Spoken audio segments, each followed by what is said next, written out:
প্রিয় দর্শক ভাই, আসসালামু আলাইকুম। আমি আপনাদের মাঝে একটা ভিডিও নিয়ে এসেছি। এই ভিডিওটা সবাই দেখবেন এবং বেশি বেশি লাইক এবং শেয়ার করবেন।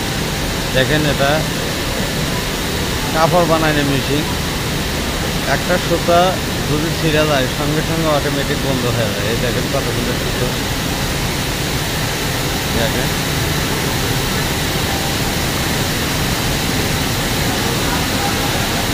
খুব দামি দামি কাপড়ের সুতো এটা তৈরি হয়।